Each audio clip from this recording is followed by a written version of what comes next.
SMIC. Et puisqu'on a beaucoup parlé des chiffres, pour commencer, je vais vous proposer un petit exercice.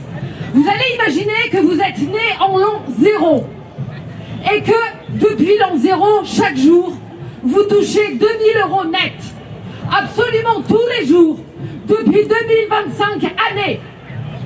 Si vous faites le calcul, aujourd'hui, vous devriez avoir à peu près 1,5 milliard d'euros. 1,5 milliard. Pour chacun et chacune d'entre nous ici, c'est une somme astronomique. Et pourtant, vous ne seriez même pas dans les 40 plus grandes fortunes de France. Les richesses sont accaparées par une poignée. Et on nous fait croire que c'est normal. On nous dit même qu'on devrait les remercier parce que c'est grâce à eux que nous travaillons. C'est ça le récit néolibéral qui est en France aujourd'hui. Mais la vérité, c'est que les entreprises, elles ne créent pas d'emplois, elles ne donnent pas du travail, elles louent notre force de travail, elles achètent du temps de vie humaine, souvent au prix le plus bas, pour en tirer un maximum de profit.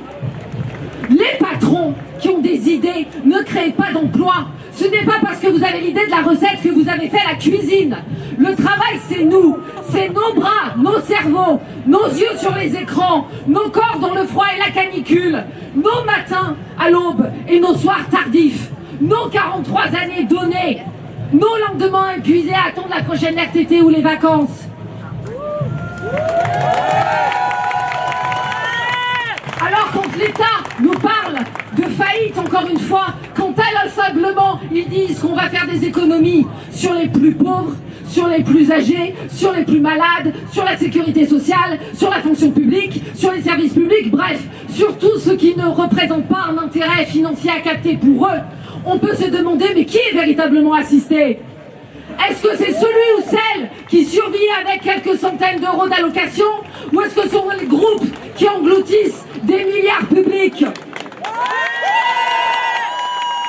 Des milliards de subventions données sans condition et sans contrepartie, alors qu'ils délocalisent, qu'ils licencient, sans sanction. On est des millions! L'État n'assiste pas le peuple, c'est le peuple, c'est nous, c'est notre force de travail qui assistons à LVMH, Michelin, Auchan, ArcelorMittal.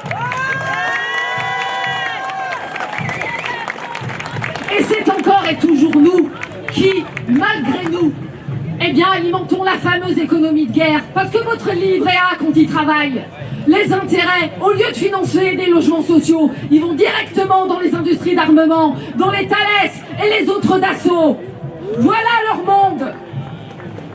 Un monde dans lequel on encourage l'extraction, la destruction, où on subventionne la pollution et les fabricants de mort. Un monde où le fric, le capital, décide de tout et où la vie ne compte pour rien.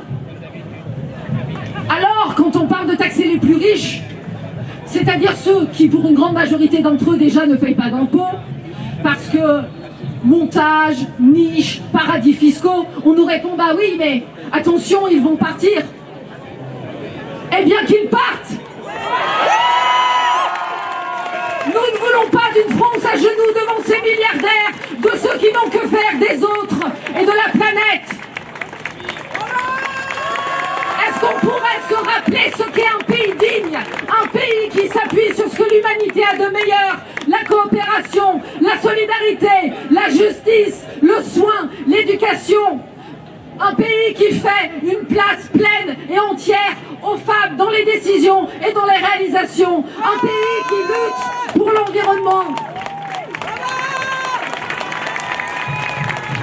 Un pays qui nivelle par le haut en proposant de réduire le temps de travail et de maintenir le salaire pour vivre mieux, pour partager le travail. Un pays qui octroie davantage de congés payés avec les infrastructures qui vont avec, de façon à ce que le repos rime enfin avec une véritable émancipation de l'individu.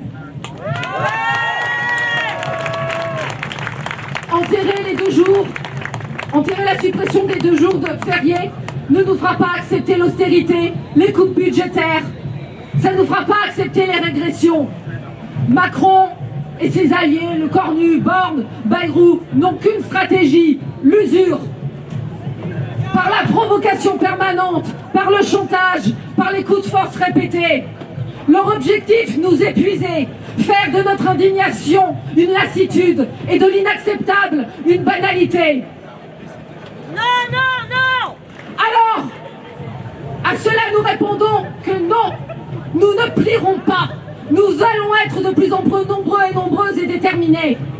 Et oui, peut-être que ce soir, l'intersyndicale nationale annoncera une prochaine date de mobilisation. Mais il faudra aller plus loin. Il faut que la puissance populaire nous dépasse, dépasse les syndicats, dépasse les cadres, dépasse les appareils. L'Union syndicale solidaire appelle toutes les générations, toutes les professions, toutes les forces du pays, les retraités, les privés d'emploi, les lycéens et les lycéennes, les étudiants, les étudiantes, les travailleurs et les travailleuses du commerce, de l'industrie, du médico-social, des chemins de fer, de l'éducation, à faire de l'épuisement une lucidité collective et de cette lucidité collective des actions, des grèves, des blocages économiques, des résistances nationales et locales. Partout c'est possible, parce que partout c'est nécessaire. Débordez-nous,